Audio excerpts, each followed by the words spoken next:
بسم اللہ الرحمن الرحیم۔ السلام علیکم دوستو، دنیا بھر کی خبروں میں آج آپ سنیں گے، لیکن اس سے پہلے اگر ہو سکے تو سبسکرائب اور لائک ضرور کر لیں، شکریہ۔ سعودی عرب میں صحرا میں لاپتہ شہری کی حالت سجدہ میں وفات۔ کورونا کے نتیجے میں اسرائیل میں قید فلسطینیوں کی مشکلات میں اضافہ۔ گھر میں کورونا ہونے کا خطرہ زیادہ ہے، نئی تحقیق۔ امریکہ میں سازشی نظریات والوں کا ٹویٹر اکاؤنٹ بند۔ دنیا بھر میں کورونا کو تیزی سے پھیلانے والی کورونا کی ایک نئی قسم دریافت۔ لاطینی امریکیوں کو ویکسین کے لیے چائنا کا $1 ارب دینے کا وعدہ۔ لاک ڈاؤن سے مقبوضہ وادی کو 40,000 کروڑ کا نقصان۔ کورونا کے زمانے میں قربانی کے بارے میں دارالعلوم دیوبند کا فتویٰ۔ بھارتی جو ایک پاکستانی سے ملنے چل پڑا لیکن صحرا میں گر گیا۔ چائنا میں کیا واقعی مسلمانوں کو زنجیروں سے جگڑا جاتا ہے؟ اداسی صحت کے لیے اچھی ہوتی ہے، ایک تحقیق۔ تو آئیے چلتے ہیں اب خبروں کی ڈیٹیل کی طرف۔ سعودی عرب میں گزشتہ 3 روز سے لاپتہ ایک شہری صوبہ الریاض میں واقع ایک صحرا میں حالت سجدہ میں دم توڑ گیا۔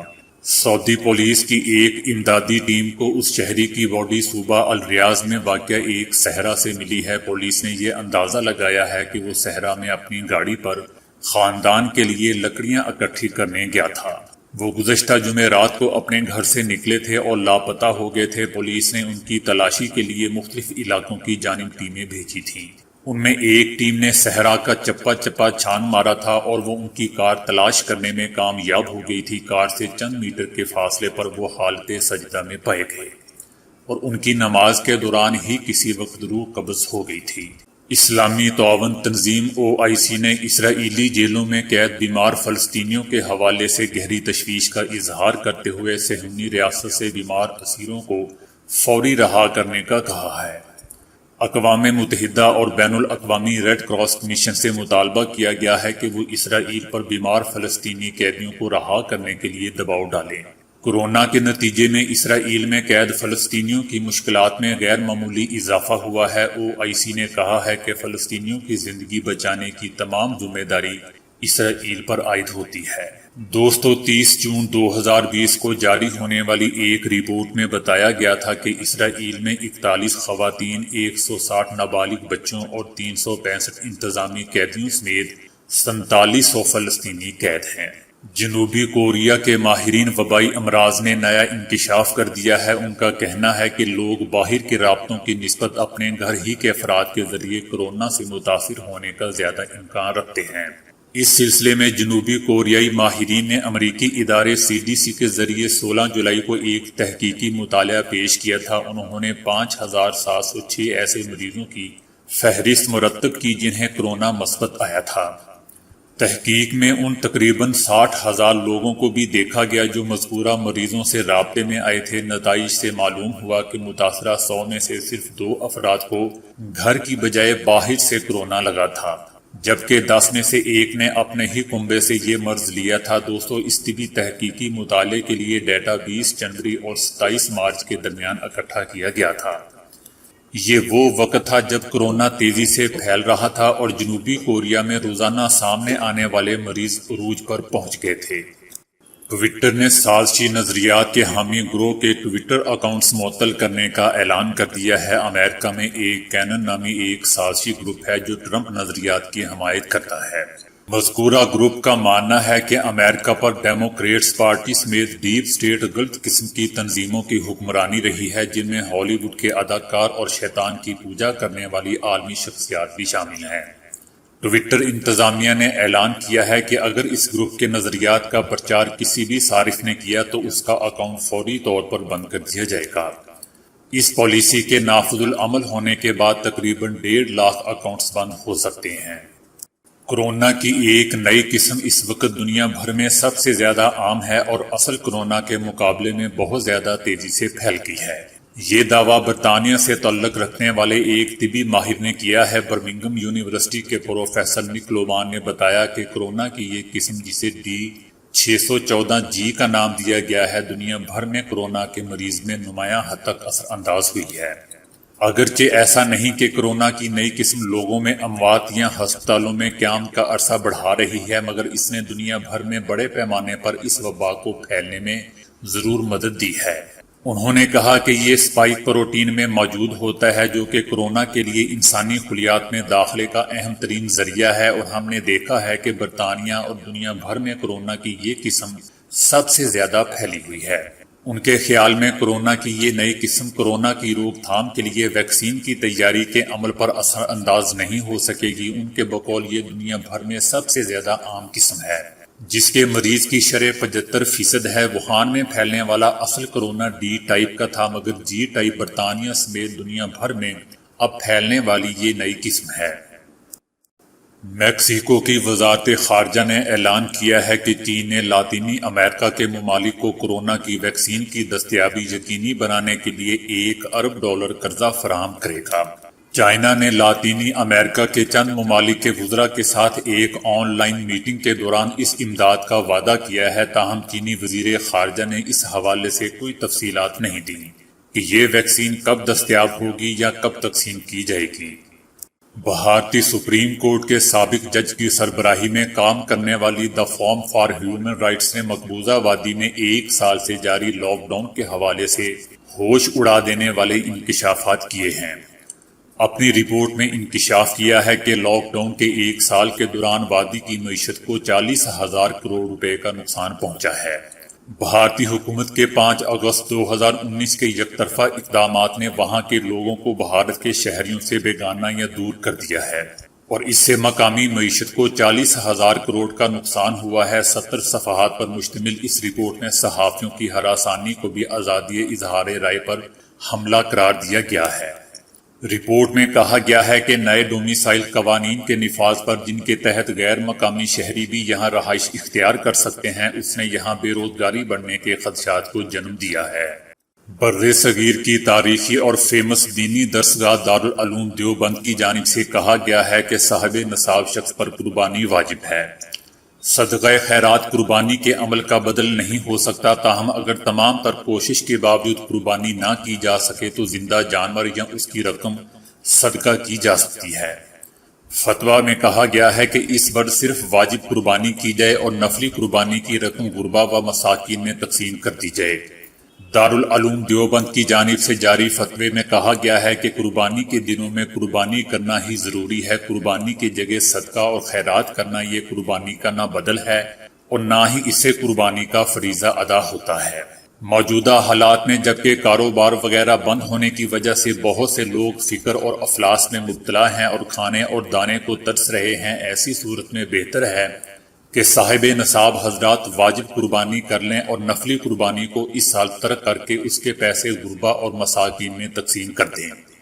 اصل حکم یہی ہے کہ قیمتی جانور کی قربانی کی جائے، تاہم موجودہ حالات میں اگر مناسب جانور کی قربانی کر دی جائے اور اس سے بچی رقم مدارس یا ضرورت مندوں پر خرچ کر دی جائے تو اس میں شرعی طور پر کوئی قباحت نہیں ہے۔ دوستو، بالی ووڈ کی فلموں میں ہیرو کے بارڈر عبور کر کے پاکستان کے آنے کے مناظر تو آپ نے دیکھ رکھے ہوں گے، لیکن پچھلے دنوں ایک بھارتی مسلمان نوجوان ایک پاکستانی لڑکی سے ملنے کے لیے بارڈر پر پہنچ گیا اور حقیقت میں ایسی کہانی بنا ڈالی کہ لوگ حیران رہ جائیں۔ 20 سالہ نوجوان جس کا نام محمد ذیشان صدیقی ہے، جو بھارتی ریاست مہاراشٹر کا رہائشی ہے، وہ ایک موٹر سائیکل پر مہاراشٹر سے گجرات کے قریب بارڈر عبور کرنے والا تھا، لیکن صحرا میں طویل سفر کے باعث جسم میں پانی کی کمی ہونے سے بارڈر سے 1.5 کلومیٹر پیچھے ہی بے ہوش ہو کر گر گیا۔ یہ 16 جولائی کا گرم ترین دن تھا۔ وہاں سے بے ہوشی کی حالت میں اسے بھارتی بارڈر سیکیورٹی فورسز کے اہلکاروں نے اٹھایا اور جب اس کے ہوش میں آنے پر اس سے تفتیش کی گئی تو اس نے سچ اگل دیا۔ اس نے کہا کہ وہ ایک لڑکی جو کراچی میں رہتی ہے اور وہ اسے ملنے کے لیے بارڈر عبور کر کے کراچی جانا چاہتا تھا۔ ذیشان نے اس سفر میں کراچی کا راستہ بھی گوگل میپس پر سرچ کر رکھا تھا۔ دوستو، لگتا ہے کہ اس نے پورا انتظام کر رکھا تھا، لیکن بیچارہ پانی کی بوتل رکھنا بھول گیا۔ بہرحال وہ 1200 میل کا سفر کر کے مہاراشٹر سے بارڈر تک پہنچا تھا، لیکن بیچارہ صحرا کی گرمی برداشت نہ کر سکا اور وہیں گر گیا۔ اس کے والدین نے اس کے غائب ہونے کے بعد اس کی گمشدگی کی رپورٹ بھی پولیس کو درج کروا دی تھی۔ پاکستان اور بھارت میں سوشل میڈیا پر اس نوجوان کے خوب چرچے ہوئے ہیں۔ تاہم لوگوں کا کہنا ہے کہ ہر کہانی ویر زارا نہیں ہوتی، اکثر کہانیاں انٹرنیشنل بارڈرز پر آ کر دم بھی توڑ دیتی ہیں۔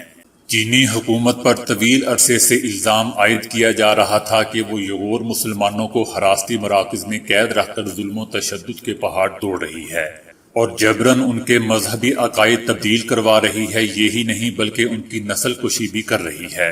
اب اس حوالے سے ایک ایسی ویڈیو منظر عام پر آ گئی ہے کہ دنیا میں ہنگامہ مچا ہوا ہے۔ اس ویڈیو میں سینکڑوں مسلمانوں کو بیڑیوں میں جگڑ کر پلیٹ فارم پر بٹھایا گیا ہوتا ہے۔ ان کے ہاتھ بھی پیچھے بندھے ہوئے ہوتے ہیں اور آنکھوں پر بھی پٹیاں بندھی ہوئی ہوتی ہیں۔ یہ تمام مسلمان قیدیوں کے لباس میں ہوتے ہیں۔ رپورٹ کے مطابق ان مسلمانوں کو جانوروں کی طرح ٹرینوں میں بھر بھر کر حراستی مراکز پہنچایا جا رہا ہوتا ہے۔ اقوام متحدہ کے اعداد و شمار کے مطابق اس وقت 10 لاکھ سے زائد یغور مسلمان حراستی مراکز میں قید ہیں اور جو اپنے گھروں میں رہ رہے ہیں ان کی بھی کڑی نگرانی کی جا رہی ہے۔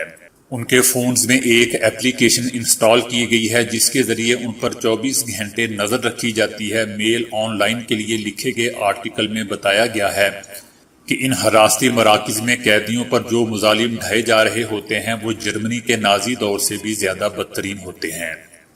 ان میں سے کچھ قیدی کھڑے ہوتے ہیں اور کچھ لیٹ کر آرام کرتے ہیں۔ چند گھنٹے بعد وہ کھڑے ہو جاتے ہیں اور پہلے سے کھڑے قیدی لیٹ کر کمر سیدھی کرتے ہیں۔ ہر قیدی کو صرف 2 منٹ کے لیے ٹوائلٹ استعمال کرنے کی اجازت دی جاتی ہے اور ٹوائلٹ بھی وہ سب کی نظروں کے سامنے کرتے ہیں۔ ان حراستی مراکز میں شیشے کی دیواریں ہیں، ہر جگہ کیمرے اور مائکروفون لگے ہوئے ہیں جو قیدیوں کی 24 گھنٹے ریکارڈنگ کرتے رہتے ہیں۔ ان مراکز میں اس قدر تشدد کیا جاتا ہے کہ بے شمار لوگوں کے موت کے گھاٹ اتر جانے کی خبریں بھی سامنے آ چکی ہیں۔ قیدیوں کو وہاں ایک وقت کا کھانا دیا جاتا ہے اور وہ بھی اس قدر کم کہ ایک شخص کو روٹی کا ایک ٹکڑا اور گوبھی کا شوربے والا سالن جو محض پانی ہوتا ہے۔ کوئی قیدی خوش قسمت ہو تو اسے چند دانے چاول بھی مل جاتے ہیں، ورنہ انہیں اسی خوراک پر 24 گھنٹے گزارنے ہوتے ہیں۔ لیکن دوستو، سب سے اہم بات یہ کہ اس رپورٹ کے حقیقی ہونے کا اندازہ آپ اس بات سے لگا سکتے ہیں کہ یہ رپورٹ میل آن لائن کی ہے، جو کہ ایک فیمس امریکی ویب سائٹ ہے۔